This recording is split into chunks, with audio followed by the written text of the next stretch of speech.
Good morning guys, and welcome to our Wednesday vlog. I just dropped the kids off at school and now I'm on my way to Jakhob'S neurologist to get the results of the last 2 tests he had done. I was going to take Jacob with me, but last time we went for results for the first 9 tests that he had, they just made Jacob sit in the hallway. So I was like, well, that's pointless to take him out of school for him to sit in the hallway. And Eric was supposed to meet me there to get the results, but his boss had him do some last minute Microsoft training.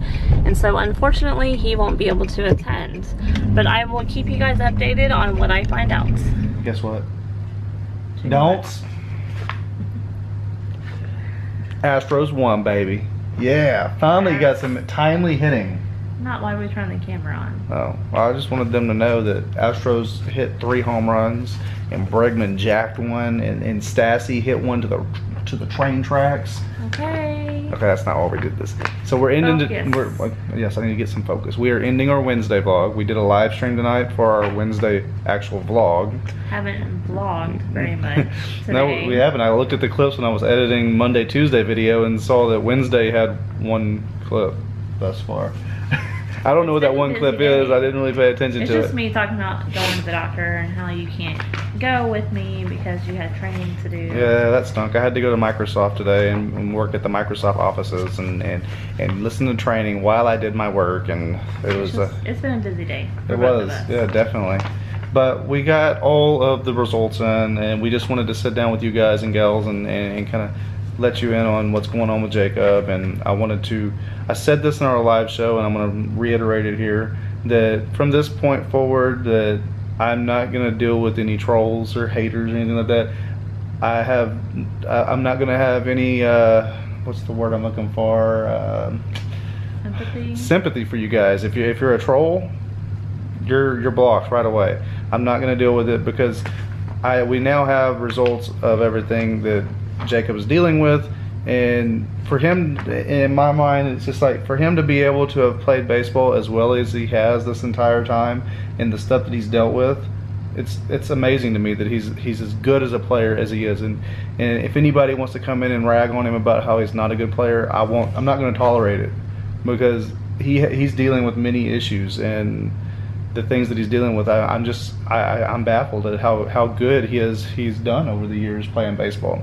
I agree. So from this point forward, be nice or be gone. That's all I have to say to you. So I'm gonna for everybody that wants to know, and there's many of you do, and all of our loyal viewers that actually come back and watch and they love our family, I wanted to loop you guys in on what's going on. So Jacob's report here, it shows that his diagnosis is, let's see, I'm going to read it off here. I'm going to find where the diagnosis, okay. So his diagnosis includes a tic disorder and attention deficit hyperactivity disorder. So he's changing it from ADD to ADHD. And the diagnosis also includes that Jacob has Tourettes. He has frontal lobe and executive function deficit. He has dysgraphia. He has auditory processing disorder, which that right there goes along with the nonverbal learning disorder. But they label it as auditory processing disorder. There's one thing, it's labeled as school problem, but it's just when I looked it up, it has something to do with like a learning disability, basically.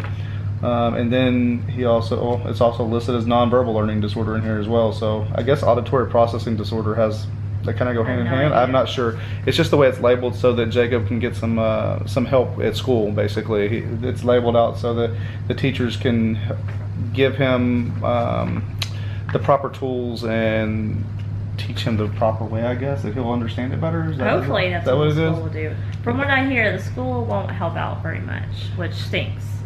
So I'm gonna set up a meeting with the school counselor next week, and we're gonna go in there, give them this letter, and hope for the best. So all of you that have been wondering what's going on, and over the years I've kind of like pushed back on saying no, he didn't have Tourette's and all that. He just had tics. Well, now he's labeled as he has Tourette's. Well, the first diagnosis of Tourette's that we got, we were in the doctor's office for 5 minutes. And we never talked to a doctor though on that. Right. We just talked to a physician assistant for 5 minutes, no testing, no nothing, and she's like, he has Tourette's. Yeah. And I was like, I don't believe you. That's not how that works. You got to do some tests. We need to have like physical tests taken. I think Jacob's gone through at least 10 to 11 tests over the summer. Within a month, basically. It was all in July, and then he had the recently when we had to go back and do the extra. Yes. So it's hard because, like, I don't want to, like, as a dad, I don't want to feel like it's a personal knock on me or anything that there's these disorders with him, because it's like luck of the draw, and it's like the majority of the time when people have Tourette's, it's because it's a family gene, a disorder that's through the family. But neither of us on either side of our family are aware of anybody that has had Tourette's. I asked my mom about it when I visited with her, and she said nobody that she's aware of has had Tourette's. But there is, like, when I've researched it, that there is silent carriers with Tourette's. So I mean, it could be silent and you might not even notice it. And a lot of times the Tourette's disorder, it comes out more in your teenage years, right, and then it simmers down as you get older, for the majority of people, and it's more prevalent in boys than girls. So, and also when he's like stressed out, you'll see it a lot. When he's tired, like at the end of the night, he has his tics are a lot worse, and I would think they were going to be easier, but it's because it's like his body's tired and his body's just telling him it's time to go to bed and relax, and he's wanting to stay up later, and it's just making his tics come out more. And we have started a medication recently. Started it like last month, right? So that he was ready for it for school. Yeah, we wanted to get it into his system before school started, because the first week or two it was supposed to make him sleepy, which it did. It did. He was like a zombie for a week or so. Right, but now that it's in his system, I don't see him being as tired. Yeah, I've noticed that too. I was going to mention to you, I don't see it anymore. I think he's used to it now. So we're hoping that it helps with school. It's supposed to help with tics, which I haven't seen that happen. But he also just started a new school year, a new school, and so like I said, whenever he's stressed out or when he's anxious, anxiety, it causes the tics to be worse. So there's the whole results there. Hopefully the people that wanted to know, now you know, and the people that didn't care to know or just come to troll, now you know, if you probably didn't even watch the video, but everybody else knows that I won't tolerate it. But now we need to educate ourselves on this, so that we can help him in the long run as well. Yeah, definitely. That's a big part of it. Is just like I said, when we first started doing the test and we found out he had the nonverbal learning disorder, I was like, oh man, I've just been going about this wrong, and I felt horrible as a dad that I've done some stuff wrong as a dad, but actually he hasn't. It wasn't that I was doing things wrong. It was I didn't understand. I didn't know. I was thinking of it as myself, how I was as a kid, and if I acted like that, what my parents would have done. So I was trying to do the same thing that my parents would have done, which is not right. You don't always have to do what you were taught. It was frustrating because he would come home with like 3 hours of homework every night, but now it all makes sense, and now we understand why he's struggling in school so much. Yeah. So. But now that we know, we're going to be able to move forward and help him out, and hopefully all of you guys that have been here will stick around, and you'll better understand how he reacts to things as well. Right? Right. All right, that's it for today. We're going to move on into Thursday now. We'll see you guys in a couple seconds. Welcome to Thursday. I'm on my way to the grocery store, which I'm sure I will show you guys. The line is going to be ridiculous. Everybody is panicking about this hurricane that's coming. As of 10 o'clock this morning, it has now been updated to a Category 3 hurricane before making landfall, and it was supposed to hit like Corpus, and now it's moved further east, so it's coming closer to Houston.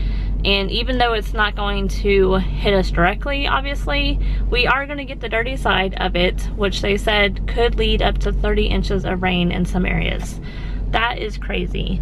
So we have plenty of water. We got that last weekend, but we don't have a lot of non-perishable food items. So that's what I need to go do today. Kind of last minute, but it's getting worse and worse, you know, and I had no idea it was going to be this bad. But my friend just went live on her phone at one of the local grocery stores, and the line was wrapped around the entire store. So I'm a little nervous about this. It's not going to be fun whatsoever. But I had one cake postponed so far this weekend because of the hurricane, and then another one possibly, but they won't let me know, which is my friend Penny. She's not gonna let me know until tomorrow, which is Friday, and she needs a cake for Saturday morning, and it's a 3-tier, so it's gonna take me all day tomorrow to work on it, especially if I have to bake it, make the icing, make the fondant, and decorate it in one day. Normally I don't do that.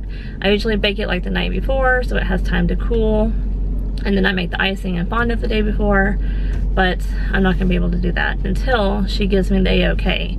And then if she postpones it, what she's wanting to do for next weekend, I'm not sure if I'm gonna be able to make it, because that's when the other cake got postponed, was for next weekend, and I have cookies due next weekend, and a wedding and groom's cake.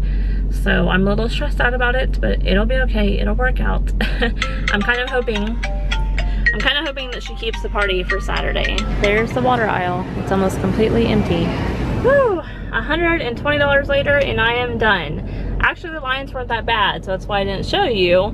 But they had every cash register open, which they never do that. So I'm sure they just called in a bunch of backup today to help out with the chaos that's happening. But I asked the lady at the cash register, and she said that last night and this morning it was really busy.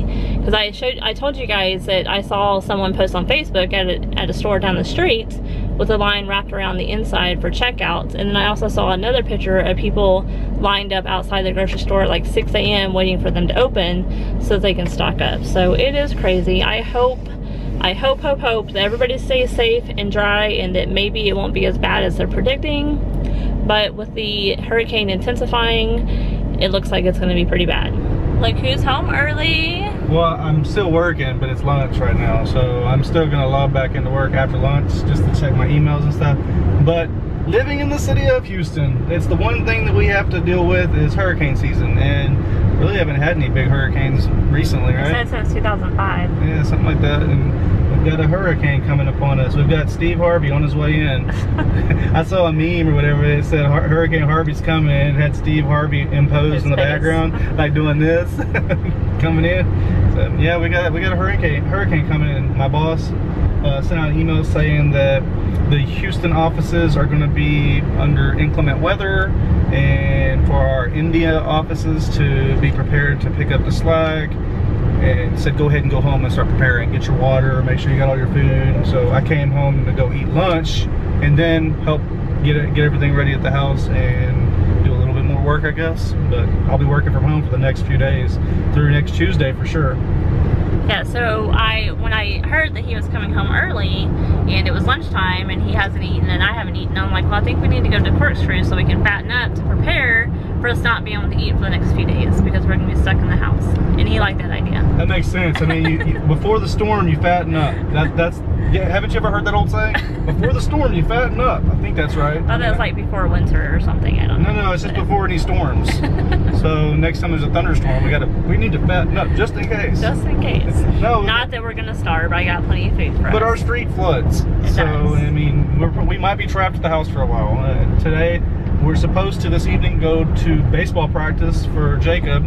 So hopefully that stays true. I sent an email to the owner of the organization and said, hey, are we still planning on having practice tonight, just to make sure, because they might not even be practicing. Because it's a strange situation. He's on WBA, but they haven't taken down all the information yet. So they were just told there's a practice this Thursday, and I'm guessing the coach is going to put together like the registration emails and all that. Yeah, but I'm not sure there's going to be practice tonight, because the storm isn't supposed to make landfall until tomorrow night. Yeah. But we will start seeing the effects during the day tomorrow, but I think tonight we should be good. I mean, this Corkscrew's about to be so good. It's about to go down. Hey, we could just buy a bunch of their cooked meat and then store that. Yeah, but then it could go bad. Until our power goes out, and then we just have to eat it all real quick. True. Very, very true. Oh my goodness. I think I'm ready. What about you? We are ready for the storm. We have fattened up. And we even bought some food for our friend Penny so she can fatten up. Penny and Eric. We're trying to fatten them up as well. She doesn't know that I got them food. We want to make sure our friends are safe during the storm. So we're thinking about them. But I took Penny to Corkscrew for the first time. Was it last week or the week before? The first day of school. Last week. Last week. Yeah, sorry. You know, it's the first day of Tristan going to kindergarten. She was crying, so I was trying to keep her mind busy, and I took her to Corkscrew. You're such a good friend. Now she's like addicted to it, and she loves it. You're such a good friend. So she told Eric that I'm her new corkscrew partner, No. like lunch partner. No, absolutely not. Penny, that's not true. And if it is, I'm going to not let you have this sausage. And I don't mind being his lunch partner and Penny's. That just means I get to go more often, so I'm okay with that. No. What's up, party people? We are on our way to... Baseball practice. You're practicing for the Astros? What? No, he's not practicing for the Astros. He is practicing for WBA, which is his new team that he's playing on. They have their first practice today. It's a split squad, so they have 2 squads that are 11U team. They have, in travel ball, there's different levels of ball. Jacob last season played select baseball. So this WBA team, they're gonna have a select team and an elite team. Elite team is above select. So how they show at practice and how the coaches think that they're doing will show whether or not they should be on the elite team or the select team, and it'll change week to week. So one week he could be on the elite team because he did really good. The next week he could be bad, or he could have his arm could be a little bit sore, and they might put him on the select team. So we'll see how it goes. I think that's a good way to play it. I like it. We are on our way there right now. They're both snacking up. It's gonna be a 2-hour practice, and it's 100 degrees outside, guys.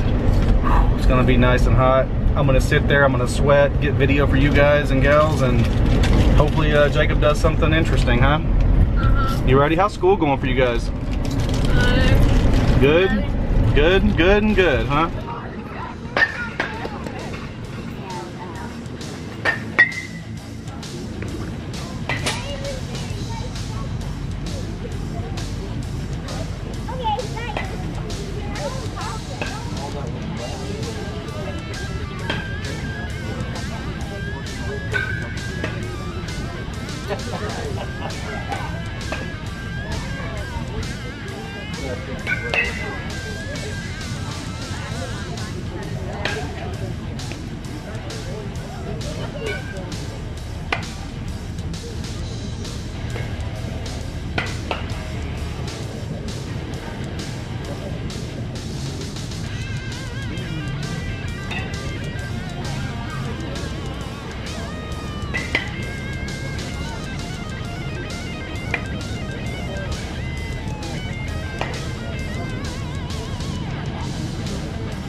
And just like that, we are back home. Actually, it is, as you can see back here, I don't know if you actually see this or not, but it is 10:06 p.m. in the evening, or in the night. I'm watching the Astros game. The Astros came back with a furious comeback. It's 3-3 right now in the 10th inning. And I just wanted to say, if you guys didn't realize, you guys didn't notice, at the WBA practice, Jacob back having that elbow soreness in his throwing arm from all the way back, I don't know what was it, 2 or 3 weeks ago when he did that camp with the Patriots and they overpitched him. He's still suffering from it and having some soreness in it. It's not swollen, so that's why I haven't taken him to the doctor yet. I've mentioned it to the coaches at WBA, and they said they're not too worried about it. They were watching him. They understood that he's not throwing the strongest or anything, but they understand why. They know why. And his head coach at WBA says that he was a pitcher through college or whatever, and his roommate in college had Tourettes as well, because I talked to him after the baseball practice was over, and just to let him know different things, like he has the nonverbal learning disorder, so we might have to show him how to do things a couple times before he actually understands what he needs to do. And the coach was all on board with it. He said he's all good. He says don't worry about it. They'll take it easy on his arm. They're not going to be too worried about how he throws right now, because it's still early in the preseason part of fall ball. So they're just going to take it easy with him. He did mention something that Jacob needs to do that will help with the discomfort in his arm, which I'm not quite sure on. Maybe some other baseball players out there might know this, some other coaches. But he says that something that's good for it, because it's in this general section of his right arm, right there on the inside part of the elbow. He says that long toss, like throwing far, distance throwing, is good for the arm, because I guess because it stretches it out more, because it's basically it's strained is what happened from when he was overpitched. So if he's just trying to do long throws, it'll help I guess stretch that muscle out, I guess the tendons. I'm not quite sure. Have you guys heard anything on that? But we'll see. We'll try it out. We'll go with the coach, and I'll keep monitoring his discomfort. And if it gets much worse and it continues, then we'll have to go to the doctor and get it checked out. Hopefully it doesn't, but it is what it is. We're just going to play it by ear for now. That's it for today's vlog. Hopefully you enjoyed it. Make sure you leave a thumbs up. Comment down below what your favorite part of this vlog was. And if you're new to the channel, go ahead and hit that subscribe button. It really helps us reach our goals. And I want to see as many people subscribe to the channel and enjoy our videos as possible. And if you don't enjoy them, then go ahead and find somewhere else to go. See you tomorrow.